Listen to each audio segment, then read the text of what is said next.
amazing viewers. Thank you so much for joining me on my program once again. I appreciate you wherever you are connecting from. If you have not subscribed to my channel, please kindly subscribe to my channel. Click the notification bell so that you'll be notified each time I upload a video. You will be among the first to receive it. Thank you so much and remember blessed. Whenever you look my video, whenever you watch my video, share the video to all platforms. Share it to family and friends. Share it in your WhatsApp group so that people can get information on what is happening in the contraption called Nigeria, mainly against the Biafrans, against the Duduas, against the indigenous people in the contraption called Nigeria. I try as much as possible to set the record straight. I don't preach hate speech. I don't speak against people. I set the record straight. The only important thing I do here is to make sure that the plight of the people remains on the front burner and the world will know the true story of what is going on in the contraption called Nigeria. There is a big question of governance. And what's the essence of governance? It's security and welfare of the citizen at the simplest level. And you may have seen that story about bandits, terrorists invading the Kaduna International Airport, killing one NAMA security official. It's really mind-boggling to just think about that particular incident, because that's perhaps an airport you have visited in times past. So let's take a look at what this means, what we may have missed, and how to forestall this, not just at that airport, but in other places that might be vulnerable. And to do that with us, we have Captain Ali Umar, who is a former Army officer and CEO, Gold, Water and Riverside. He joins us right here in our Lagos studio. Captain, it's good to see you.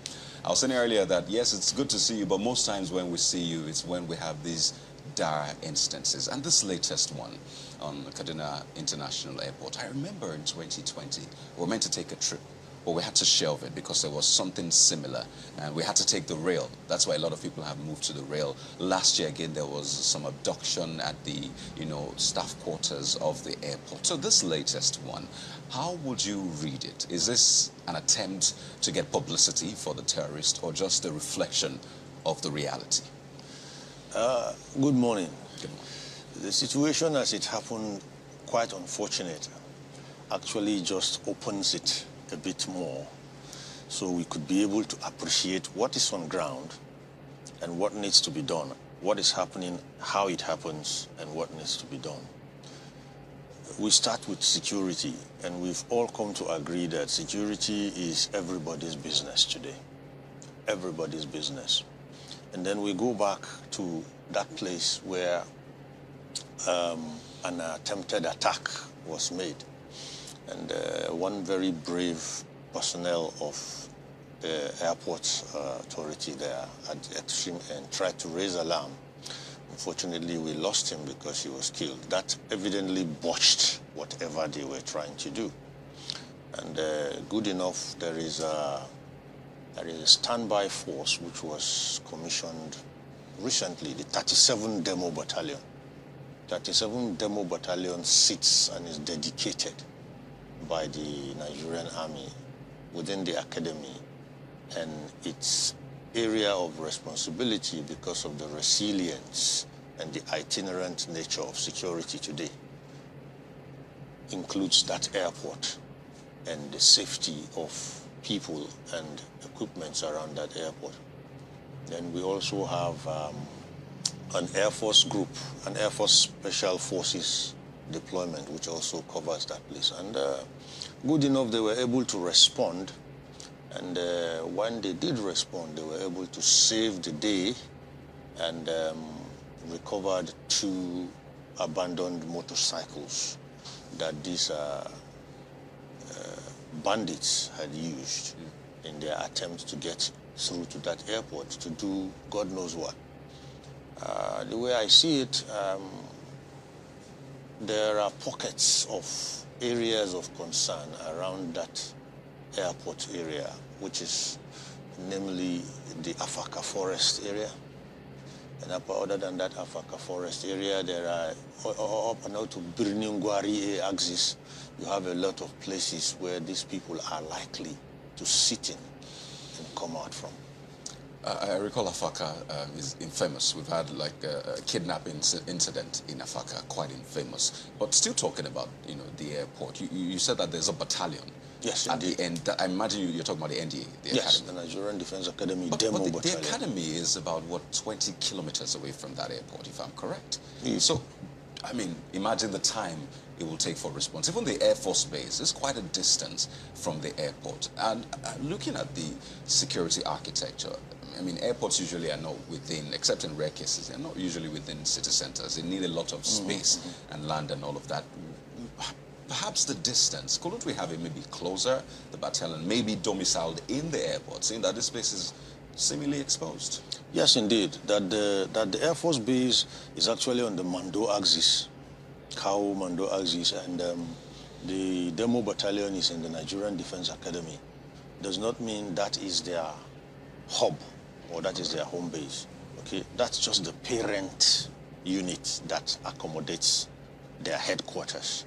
Their operational area takes them out of that place and they deploy as security situation warrants. What I think the challenge would be for now is, first and foremost, the Kaduna state government actually works hand in hand with the armed forces and the security agencies. They provide logistic support, they provide whatever, support they can do to garner up and help drive the successes of this deployment. But what I think, if you asked me, we need to do today is to first and foremost adopt what I have always spoken about in the past. And permit me to use the word again. We need to adopt a ruthless approach to this situation. We need to make the cost of banditry so high. Okay, let me just use me. See, if my mother's husband was a bandit, I'll take him out. I have no apologies. I don't want to sound like a humanist or a pacifist. Desperate injuries need desperate cure. Regardless of rules of engagement. Let the rules of engagement take the back seat. These are not people who respect no rules of engagement. Is it because they have been declared terrorists? Leave that. All of that bring in the politics and the semantics and the verbiages of it all. What I'm trying to tell you is we have a rich history with these people, regardless what you call them, of not respecting states. We've tried to give them a retirement plan with pensions. They don't respect it. I have seen soldiers pay with their lives. I have seen widows who are still mourning. Their husbands have not even been remunerated for properly. Bandits have retirement plans. Some are abroad training. Listen, what we have on ground is a situation where we must bear our fangs. See, democracy has teeth, and democracy can bite. Okay? So most of the time when we are walking, we need to understand something. Anything that threatens our national security state of being, regardless what it is called, should be treated commensurately for what it is. These bandits, from what we know, are not even Nigerians. They are not. And they come in here, and what are they trying to do? They're trying to carve out a space for themselves, regardless what anybody thinks. My apologies. Is this? We'll come to the ruthless part, first, because sometimes I like to trace why it's happening in the first place. What's the root cause? Would you call this an economic crime, or it's just an ideological one? What would you call this one? We cannot even begin to define them, but let me try. If you say it's ideological, what ideology? There is none. Today they jump on ideology. Tomorrow when you're trying to solve the problem based on the ideologies they're profiling and bringing them in, they jump to religion. And the next thing they're telling you, no, it's not about religion. It's about forming their own caliphate. Then when you are talking about forming a caliphate, they really have nothing doing other than mischief. Okay. Again, so they attacked an airport. Why an airport? I mean, we could understand if it's kidnapping of children at schools for ransom. We could understand if it's on the roads and they're attacking people for ransom or for money or whatever.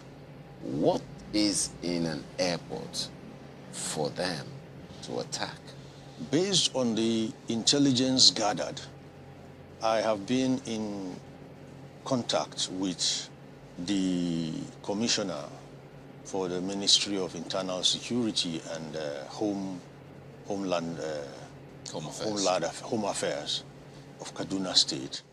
And they do have a very diverse and grassroots deep intelligence acquisition mechanism among the populace, the locals around there. What really happened is there is this entitled sense of disruptiveness these bandits have. There was a disagreement between two chieftains, so-called chieftains of these bandits, over cattle. And before you knew it, it was like within that area, they are going to cause mayhem so that those who have probably taken his cattle, his in-laws, should be able to know that even though his son-in-law is also another bandit chieftain, he also matters. So what you see is a people who are so spoiled, they believe that if we are not reckoned with, then nothing happens. It doesn't have to be an airport. Once they are aggrieved, they just go anywhere and start wreaking damage, start killing people. So the entire Kaduna, in this case, you know that, you know what, we are here. And anytime we cannot have our way, or anytime we feel aggrieved, we can just go and plunder anywhere and destroy anything. Doesn't that sound, pardon me, like a simple way to just wish this away, saying a battle between two chieftains? They attacked an airport. That's what I'm saying. Anyone could have been. I mean, airports have security. Let me give you an example of what I'm trying to tell you. As we speak, there are groups in Nigeria today that really have nothing doing other than mischief, because mischief has become a way of making money. Violence has become the new normal. And I'm trying to tell you that if we have to get this mentality out of our national space, then we have passed that period of trying to be altruistic or politically correct, or we want to do the kinetics, or we want to do the rehabilitations, or we want to do all those things we have already proven have been tested and have failed. But then the kinetics have not always also done justice, it would seem. We've been fighting this battle since, what, 2009? Yes, I mean, it has tapered down in the war zones, if I can use the term, Sambisa Forest. But what it has only done is to decentralize security all over the place now. So today it's an airport, tomorrow it's a school, and stuff like that. So perhaps the challenge is that we're missing certain conversations, we're missing certain perspectives, we're losing certain sight of certain things. Soldiers such as yourself and superior soldiers, senior soldiers, retired soldiers, military officers have said that, look, we need to deal with certain social denials, social things that people lack, social lacks that people have had over time. And that has also been an issue. Just recently, the president called for a conversation with the governor of Imo State on something similar, insecurity and all of that. So it would seem like then that maybe they boots and guns and bullets are not really doing the magic. So what are we missing? Because we can't continue like this. There will be no investments, no jobs, no creativity, no productivity if these things continue. Investors are not going to feel safe. Really, you have a point. We have already lost investors over time. People are running away. And that brings us back to what I'm trying to tell you. Until we actually pin it, we will keep going round in circles. So what's the pin? That's what I'm saying, that you have to make one God-fearing example. You see, when you deal with this kind of people, you speak with a little voice, carry a big stick. You see, let me tell you something. I'm not interested in sounding nice or politically correct now, because the symmetries are growing. That's about the only gain size-wise we're seeing with victims, okay? If we have to stop this inferno, if I could call it, then the first thing we have to do is to show these people that, you know what, we can break necks, horns, and draw blood. We can, look, if we let our army on these people for 90 days, cock our ears and close our eyes, we're going to set them running out of our space. Let the world speak about all the human rights violations. It's okay. But we have to breathe. We have to live. These people have us by the jugular, and somebody is telling me of kinetics, and somebody is telling me, they don't know no kinetics. We're not dealing with, permit me to say, these people are not even human. They're animals. Apologies to animals. Because even animals don't behave like this. These are people that we need to get off the face of this planet, wherever they can be found. So in reality, I mean, in the real sense of it, so how then do you tell a soldier whom you have previously told to abandon rules of engagement and just go ahead, do whatever you want to do? How do you now tell them to now come back to that rule of engagement for another, perhaps a different mission? And the question here is, I mean, how far is too far? How do you draw a line? Because that's what separates us from non-state actors. State actors, essentially, or the state, as it were. You have rules, you have a law, you have a constitution and all of that. So how do you draw the line? Because sometimes, I mean, you know about these things. You just throw caution to the wind, and they become rogue. Now you're talking about the soldier who've been told to abandon those rules of engagement. No soldier ever abandons his rules of engagement. It's okay for you to see it from that perspective as a civilian. But I am telling you that a soldier is so resilient that he can actually adapt and readapt and readapt. It all depends on what he has to do. Let me give you an example. 20, 30 years back, demo battalions were not meant to be fighting battalions. Demo means demonstration. They were meant to aid training. The itinerant nature of our security challenges has turned demo battalions to fighting battalions. And that's why one is sitting down in NDA right now and covers that area. So what I'm talking about here is simple. A soldier's rule of engagement is about what? Keeping people alive. Keeping people alive means he has to put his own life at risk. In fact, death is life to a soldier. The art of dying for causes is life to a soldier. So if you want to look at it from the humanist, from the pacifist, and all those angles, you have a point. But don't forget that the soldier you are using is also human.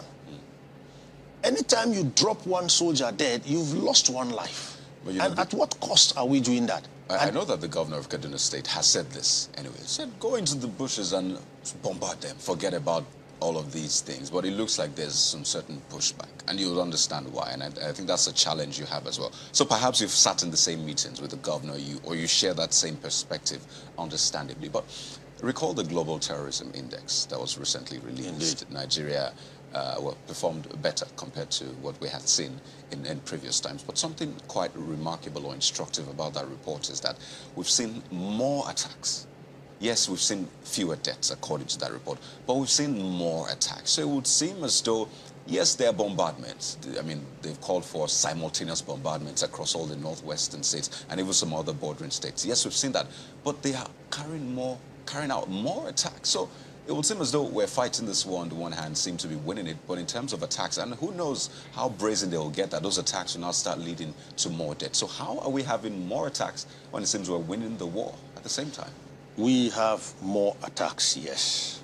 We have less deaths, yes. Those are the stats. I've seen the last global terrorism, GTI, Global Terrorist Index. And indeed, the number of deaths reduced even though the attacks increased. That is true. What you should be looking at is this.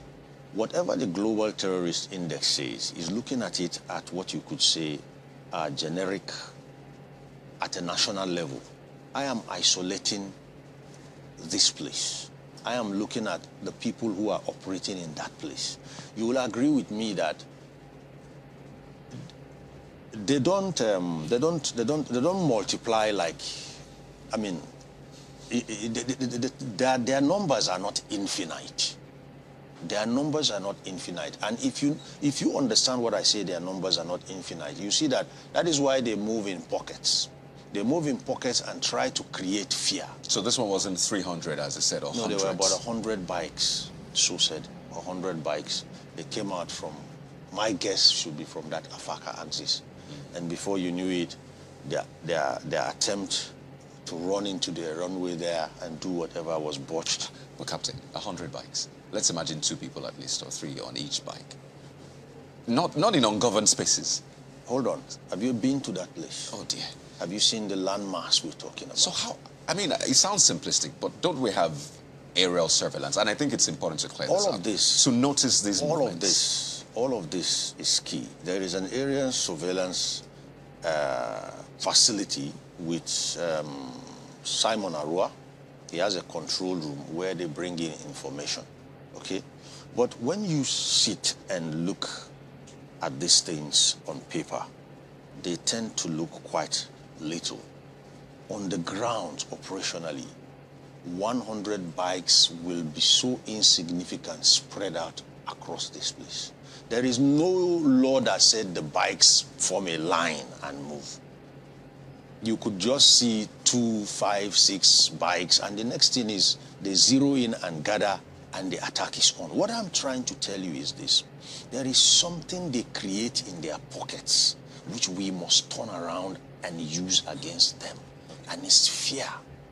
The moment it hits the news that these people are operating, it gets, of course, news has to spread.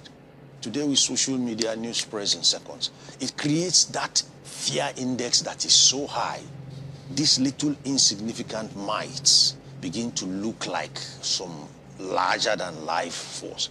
And what I am trying to tell you is that we can use that same fear index against them by putting the fear of our nation space in every single bandit whose mother is a woman like mine. Captain, just one last one here. There are those. They are human beings. They are not animals. They are not on ghosts. Twitter asking the question. Yes. Terrorists attack an international airport. I don't know if it's an international airport. No arrest, no CCTV footage. It's so sad that crimes are perpetrated and culprits walk away freely. Now, it sounds to me like you're saying we've been on the defensive. Let's get on the offensive. That's it. How do we do that? Especially when we do not seem to have adequate information, or what you call intelligence information, to know when and how this thing is going to happen. How do we do that? There are 2 things. As I said earlier, we must encourage our soldiers to do even more. And doing even more means tell the soldiers what you want and get the hell out of their way. Sorry, I have to use these terms. And that is why probably people like me never lasted in the system. A soldier is a soldier is a soldier. It's either you want it or you don't want it. Don't call a soldier and say, you know what, go take that thing out. Then tomorrow you say, but you see, we don't think that way. When dialogue, diplomacy, rehabilitation, all of that has failed, that's when you call a soldier out. And he's coming here to just clean it out. Well, we're glad we were able to call you a soldier out on this one. But Captain Omar, we have to wind down. It's always quite interesting speaking with you on these issues. But they are there, and I'm glad you've spoken to them. But so far, Captain Ali Umar, former Army officer, CEO, Goldwater and Riverside, it's been a pleasure, as always, speaking with you. Same here, same here. Thank you very much. Good morning. Well, some reactions coming on this Kaduna airport attack. Imani is recounting an experience. It was an narrow escape for my wife and son.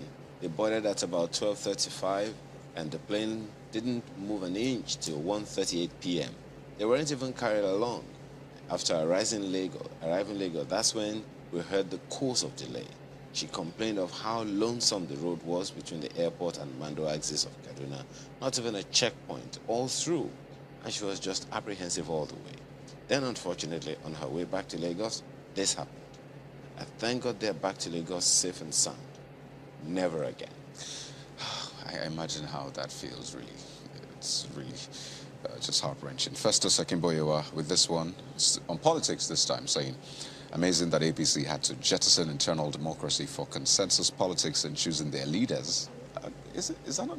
Okay, well, it goes on to say that they had a successful convention doesn't mean they've cleared their many hurdles. In fact, the divisions in the party may get uglier before 2023 elections. And Pastor Law Alpha Cross says the new leadership of the APC starts to calm frayed nerves, highly aggrieved and wounded members, the better for the well-being of the party, as most of the officers were imposed while adopting the word consensus.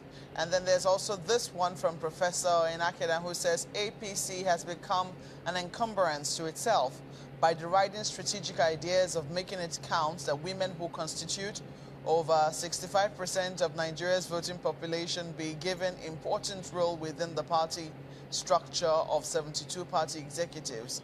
It looks like the women were acquiesced. Well, that's what Professor is writing this morning, and it looks like he's writing it in professorial language. We'll have to leave it there for this morning. Thank you so much for being a part of the program and for watching. I'm Maupe Ogun Yusuf. Well, there's been a lot of heat lately, so please stay hydrated and take it easy, right? Let's have a great week. I'm Kayode Okikelu. And Think Nigeria. I'm Ayo Makinde. Have a wonderful day. Thank you so much for your patience to watch from the beginning to the end. I hope you have learned something from the video you have just watched. The video you have just watched is to bring information to your doorstep and for educational purpose. It is not to demonize anybody. Let us watch continuously and see who can be able to make a sense out of every nonsense we are seeing. We must continue. We move. It doesn't matter what they do. It doesn't matter what they say. They will kill us. We will kill them. At the end of the day, Biafra is here. Thank you for watching. If you have not subscribed to the channel, please kindly subscribe to the channel. Click the notification bell so that you're notified each time I upload a video.